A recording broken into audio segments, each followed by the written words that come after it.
Now that we have our pages put together, let's try to publish to a public server.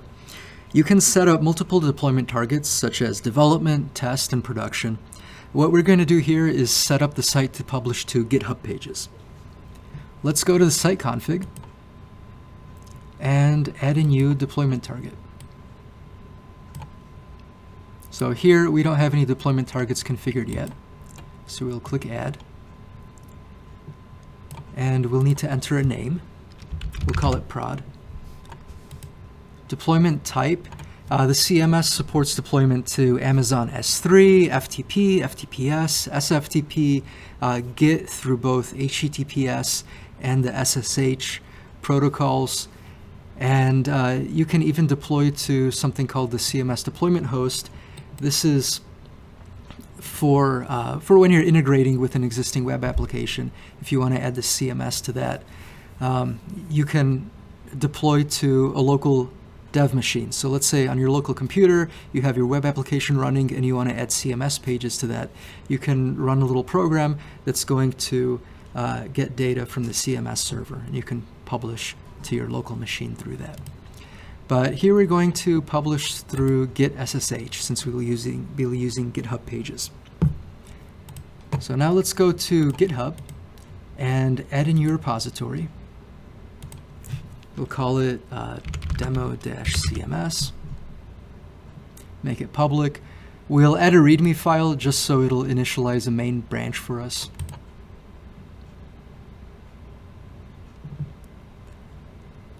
And now I'll enable GitHub pages. So I'll click Settings, go to Pages, and set the source of the pages to be the main branch.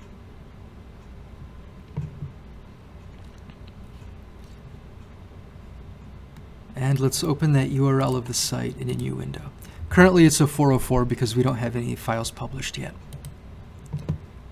So now if we go back to the repo here and go to the code tab, we can get either the HTTPS or the SSH URL.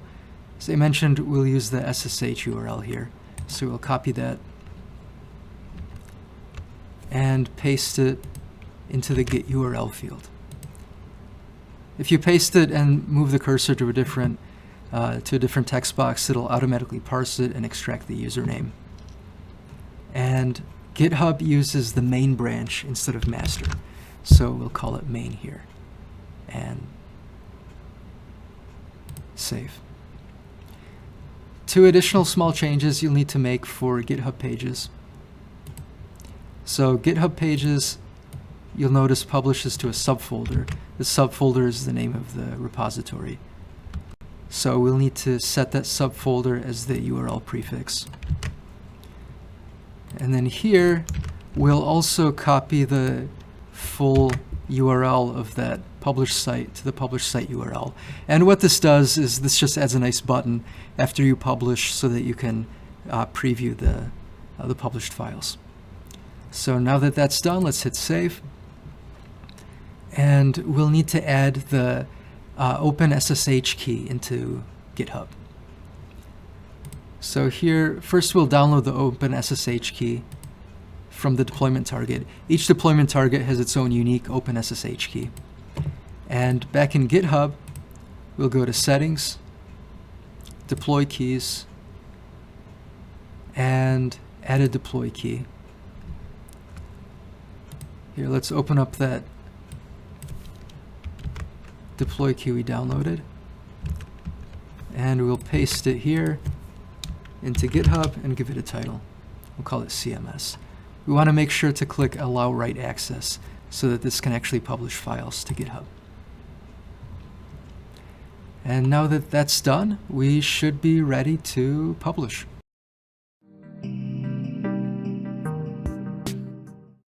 Now that we've set up the deployment target, we can publish the site. So we'll go ahead and click Publish in the top menu and add deployment. We can publish either a release or the current checked out revision. Since we haven't merged the current revision into the master branch yet, let's go ahead and do that. So we'll go back to revisions and take a look at the revision that we're currently editing. These are the changes that we made. Since we're done, we'll click Submit for Review.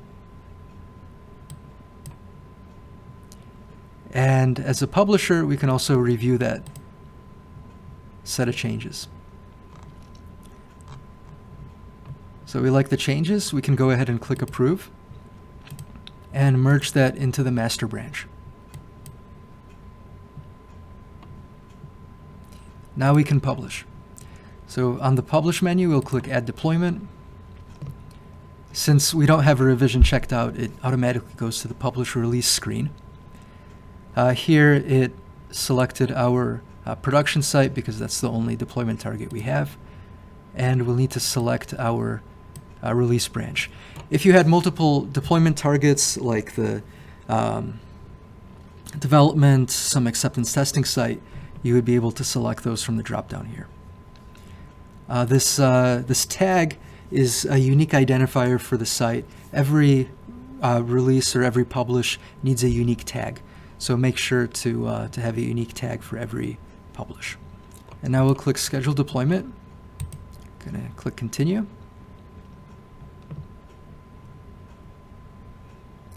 It connected to Git, uploaded the files, and since that's done, we can click View Deployed Site. Now GitHub, it can take a minute or two to upload the files, so GitHub takes a few minutes to process the GitHub pages, converting your HTML files into something that's publicly accessible.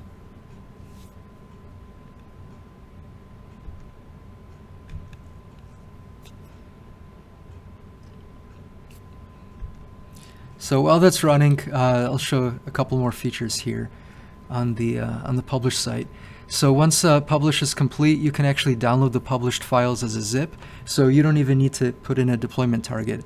If you create a new deployment target and leave the deployment target type blank, you'll be able to just download a zip of the published files and publish them manually if necessary. This changelog shows you all the files that were either deleted, created, or modified.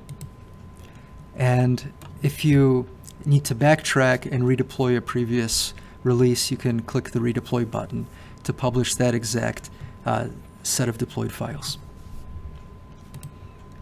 Let's take a look at the GitHub pages again. Let's refresh. And here we go. Here's our site. And here are those pages that we previously created.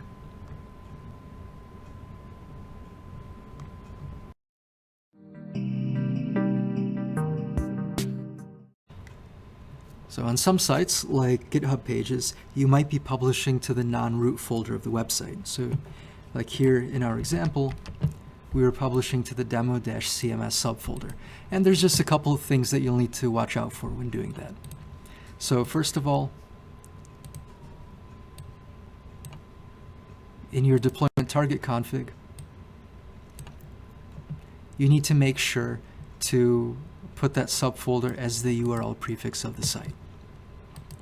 The second thing that you'll need to do, if you have a custom set of templates that you created, on each of your page templates, make sure to use the base tag and set that value to the URL prefix variable.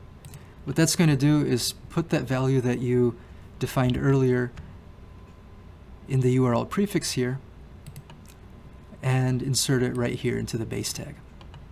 That will prepend that URL prefix to any links or images that are not root relative or absolute. So when you're linking to any assets within the site, be sure not to include a /. So just leave it without any / or any http:// domain in front. And if you leave it this way, then it will prepend that URL prefix to the beginning of each of the URLs. So if you follow these steps, your site should publish well for both root websites and in their subfolders.